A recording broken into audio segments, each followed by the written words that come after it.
Other officers की बात करते हैं। अदर ऑफिसर में हम बात कर रहे होंगे चीफ एग्जीक्यूटिव की, इसमें हम बात कर रहे होंगे चेयरमैन की, इसमें हम बात कर रहे होंगे कंपनी सेक्रेटरी की, इसमें हम बात कर रहे होंगे शेयर रजिस्ट्रार की, इसमें हम बात कर रहे होंगे सोल एजेंट की। चीफ एग्जीक्यूटिव,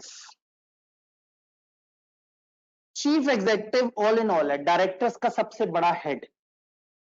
ये डायरेक्टर्स में से भी हो सकता है, ये एम्प्लॉइज में से भी हो सकता है, ये आउटसाइडर भी हो सकता है, इवन आपको याद होगा इसके लिए मेंबर होना भी शर्त नहीं है।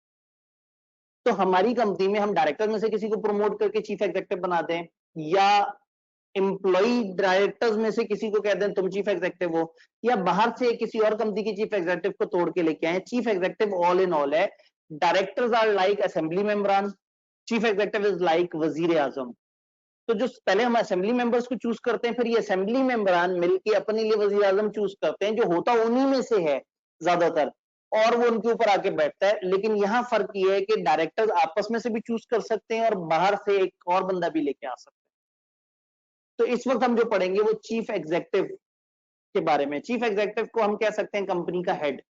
अगर एक कंपनी में बहुत सारे डायरेक्टर्स हैं तो उन सब ने जिसको हेड बनाया हुआ है, तो टेक्निकली वो पूरी कंपनी का तकरीबन ओनर माना जाएगा कुछ अरसे के लिए, जब तक के लिए वो पॉइंट होके आएगा।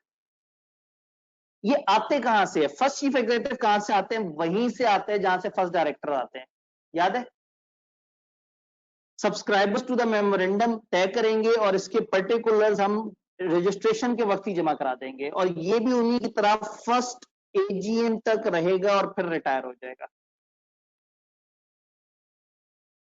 जिन कंपनियों में majority of directors federal government की तरफ से नॉमिनेट होते हैं, उन कंपनियों में फेडरल गवर्नमेंट के पास इख्तियार है चीफ एग्जीक्यूटिव अपॉइंट करने का। तो पहला चीफ एग्जीक्यूटिव कंपनी रजिस्टर होते हुए आपको बताना होता है कि कौन होगा, और जैसे ही कंपनी रजिस्टर होती है वो बंदा चीफ एग्जीक्यूटिव बन जाता है। और अगर ये गवर्नमेंट की कंपनी है तो फिर गवर्नमेंट बताती है कि कौन होगा चीफ एग्जीक्यूटिव। तो फर्स्ट चीफ एग्जीक्यूटिव कहां से आएगा वो हमने पढ़ा। सब्सीक्वेंट चीफ एग्जीक्यूटिव कब आएगा? इलेक्शन के 14 दिनों के अंदर अंदर डायरेक्टर्स मिल के नए चीफ एग्जीक्यूटिव को अपॉइंट करेंगे। जैसे हमारे क्या होता है, पहले असेंबली चूज होती है, फिर असेंबली वाले मिल के वजीर आजम को चूज करते हैं। तो ऐसे में डायरेक्टर्स जब आ गए तो 14 दिनों के अंदर अंदर डायरेक्टर्स मिल के किसी बंदे को कंपनी में चीफ एग्जीक्यूटिव के तौर पर अपॉइंट करेंगे। अच्छा, अगर कैजुअल वैकेंसी हो जाए, याद है डायरेक्टर में हमने कहा था जरूरी नहीं कि उसको फिल करें, लेकिन अगर चीफ एग्जीक्यूटिव तो एक ही होता है, इसमें कैजुअल वैकेंसी हो जाए तो इसके भी 14 दिनों के अंदर अंदर डायरेक्टर्स मिलके कोई अच्छा सा बंदा चीफ एग्जीक्यूटिव के तौर पे लेके आएंगे। इसका टेन्योर क्या होगा? 3 साल, वही जैसे 3 साल हमने डायरेक्टर में पढ़ा था, मैक्सिमम 3 साल हो सकता है, कम भी करना चाहे तो कर सकते हैं, 3 से ऊपर नहीं जा सकता।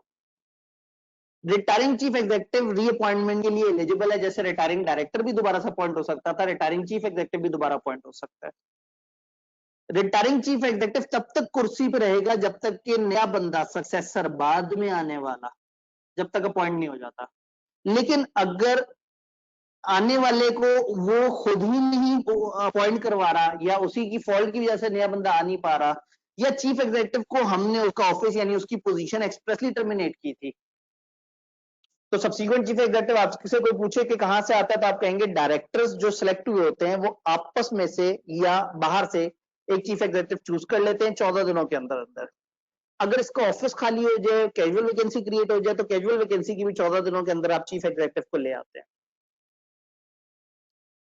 तो पहला और सब्सीक्वेंट चीफ एग्जीक्यूटिव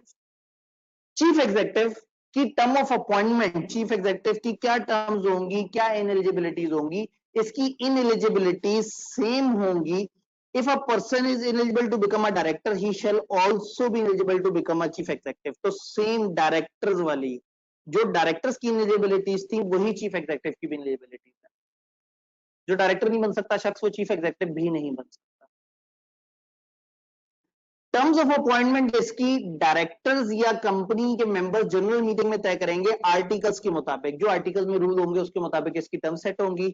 गवर्नमेंट के केस में गवर्नमेंट वाले इसकी टर्म सेट करेंगे। अब अगर आपसे कोई पूछे चीफ एग्जीक्यूटिव को निकाला जा सकता है, तो आप कहेंगे 75%। कोई पूछे अच्छा और कोई तरीका निकालने का, तो आप कहेंगे 75%।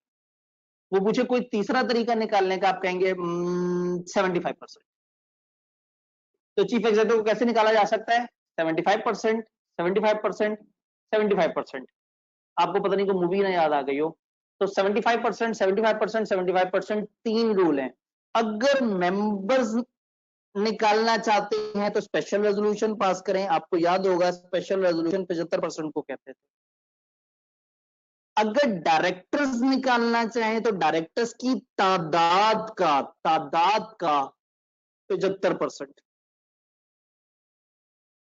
और गवर्नमेंट अगर निकालना चाहे तो जिस कंपनी के 75% या उससे ज्यादा शेयर्स गवर्नमेंट के पास हैं वहां गवर्नमेंट निकाल सकती है।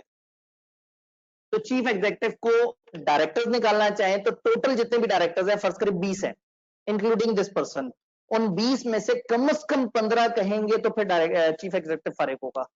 तो डायरेक्टर्स हो तो 75% ऑफ देयर तादाद, मेंबर्स हो तो स्पेशल रेजोल्यूशन यानी कि 75% वोटिंग पावर।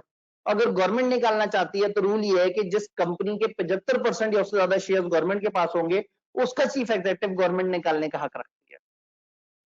तो ये तीन केसेस हैं, चीफ एग्जीक्यूटिव को यूं निकाला जा सकता है। हम इन अदर ऑफिसर्स पे उतनी डिटेल में बात नहीं कर रहे जितनी डिटेल में हमने डायरेक्टर्स पे बात की थी। इधर हम बिल्कुल थोड़ा सा तबसरा कर रहे हैं। चीफ एग्जीक्यूटिव पब्लिक कंपनी का वो नहीं होगा जो कंपीटिंग बिजनेस कर रहा हो। यानी अगर एक चीफ एग्जीक्यूटिव एक कंपनी में चीफ एग्जीक्यूटिव है और उसका अपना जाती भी वही बिजनेस है जो इस कंपनी का बिजनेस है, फिर तो गड़बड़ हो जाएगी। फिर तो क्या होगा, ये जिस कंपनी में चीफ एग्जीक्यूटिव है वहां के लोगों को उठा के अपनी कंपनी में फेंकना शुरू कर देगा। तो अगर एक चीफ एग्जीक्यूटिव कंपीटिंग बिजनेस करता है ही या इसका स्पाउस कहते हैं शोहर या बीवी को, and minor children are prohibited to engage in a business which competes with his company or subsidiary। जिस कंपनी में वो काम कर रहा है वो या उसकी सब्सिडरी का अगर कोई बिजनेस है और सेम बिजनेस चीफ एग्जीक्यूटिव का है तो चीफ एग्जीक्यूटिव को मना है। चलें, अगर हो सकता है वो पहले से ही अपना एक बिजनेस चला रहा हो और हमें अच्छा लगा हो हम बुलाएं, तो अगर एक बंदा ऑलरेडी वही बिजनेस कर रहा है तो वो अपॉइंटमेंट के वक्त डिटेल्स बताए कि वो कौन सा बिजनेस कर रहा है ताकि कंपनी उसको अपॉइंट करते हुए सोच ले कि इसका आना हमारे लिए सही है या गलत है। चीफ एग्जीक्यूटिव पे हमने डिस्कशन की। अगर आप सोच रहे हैं कि अदर ऑफिसर्स में कितनी डिस्कशन है, तो जितनी डिस्कशन हमने चीफ एग्जीक्यूटिव पे की है ये सबसे ज्यादा है। इससे ज्यादा डिस्कशन कहीं नहीं है, इससे बहुत ही कम डिस्कशन है बाकी जगह।